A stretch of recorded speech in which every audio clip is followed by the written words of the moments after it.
दोस्तों, आप सभी का स्वागत है फ्यूचर लर्नर्स एकेडमी पे। आशा करता हूँ आप स्वस्थ होंगे, मस्त होंगे, तंदुरुस्त होंगे। तो बिना देर करे वीडियो की शुरुआत करते हैं। जैसा कि आप लोग जानते हैं, आज 23 मार्च है। शायद आपको याद आया हो, 23 मार्च 1931। अब किसी को याद आया तो प्लीज कमेंट करो। आज के दिन हमारे देश के 3 वीरों को फांसी पर लटकाया गया था। भगत सिंह, राजगुरु, सुखदेव। उम्मीद है आप इनके बारे में जानते होंगे।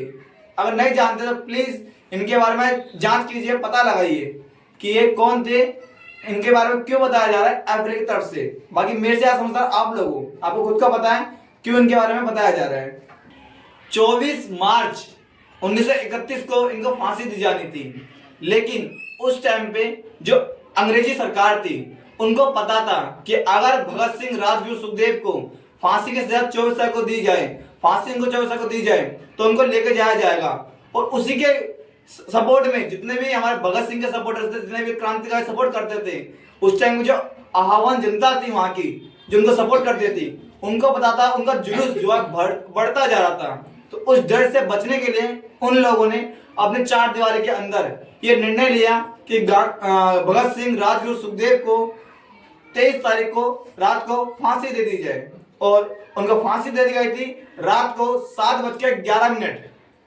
जबकि ये चीज इलीगल है, लेकिन आपस में उन्होंने ये चीजें करी।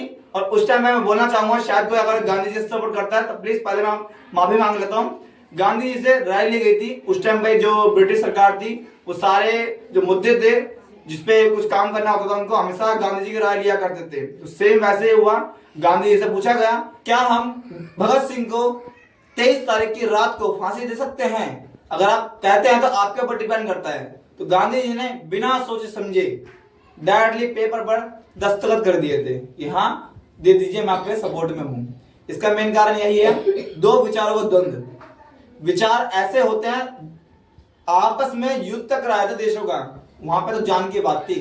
युद्ध में आप जानते हैं कितना बड़ा खेल होता है। जब आपने सुना होगा, आप बड़े क्लास में जाएंगे, 11th 12th में आप जाओगे, समाजवाद और पूंजीवाद वाली जो कहानी होती है, सेम कहानी यहाँ पे थी।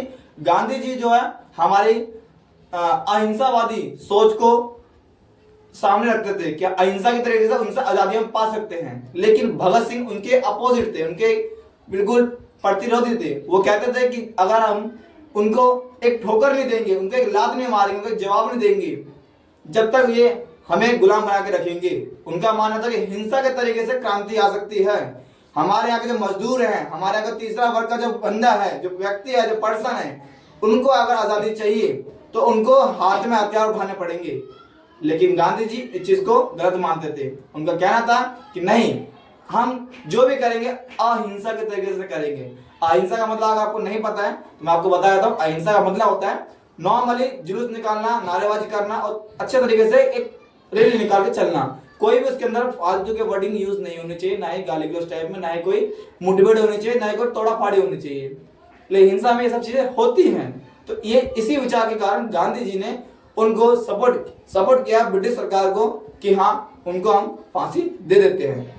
हर चीज के पीछे राजनीति है। शायद उस टाइम में राजनीति नहीं होगी, मेरे से ज्यादा आपको पता है इसके पीछे क्या था तो प्लीज मुझे भी बताएं। मुझे और पता नहीं, वीडियो ज्यादा लंबी नहीं कर सकता, आपके पास टाइम नहीं है, मेरे पास भी टाइम नहीं है। तो मेरे हिसाब से आपको समझ में आ गया होगा। लेकिन ऐसे ही हमारे बीच एक सर है, वो भी चाहते हैं कि आज के दिन पे एक छोटी सी शायरी बोले। तो मैं उम्मीद करता हूं उनसे कि आप उनको सुने और कमेंट जरूर करें कैसा आपको लगता है। तो मैं चाहता हूं सर आए और आपको बताएं।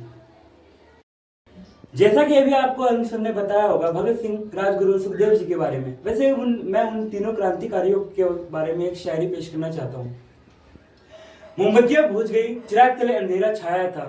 मोमबत्तियां बुझ गई, चिराग तले अंधेरा छाया था। फांसी के फंदे पर जब उन 3 वीरों को जलाया था। भगत सिंह, राजगुरु, सुखदेव जी के मन को और कुछ नहीं भाया था। हंसते हंसते देश की खातिर फांसी को गले लगाया था। हम प्रणाम करते हैं उन देश के वीरों को जिन्होंने देश के खातिर बलिदान को अपनाया था। तो जैसा आपने सुना, शायद आपने अगर ध्यान से सुना होगा तो एक रुला देने वाली वो स्टोरी कह लो, आप क्वार्ट्स कह लो, कहानी कह लो, शायरी कह लो। शायरी कहना ठीक नहीं है, फिर भी आपको जो ठीक लगता है आप कविता कह सकते हो, छोटी सी, वो दिल को दहलाने वाली कहानी है। अगर आप ध्यान से सुनो उसको तो बड़ा अच्छा लगेगा। अगर आपको भी कोई इससे रिलेटेड कोई अगर आप इनके बारे में बोलना चाहते हैं तो आप हमें कमेंट करो, अपनी शायरी बोलो, अपनी कविताएं बोलो, उनके बारे में क्वाट्स लिखो, चाहे तो आप हमें व्हाट्सएप पे सेंड करो। मैं उसको जरूर अपने नेक्स्ट वीडियो के अंदर शो करूंगा कि हमारे कुछ बच्चे हैं जिन्होंने लिखा और हमें भेजा। मैं उसको दिखाना चाहूंगा नेक्स्ट वीडियो के अंदर कि हाँ बच्चों ने अपने तरफ से लिखने की कोशिश करी है, जो उनके बारे में जानते हैं, शायरी, कोटा, क्वाट्स जो भी हैं। Thank you.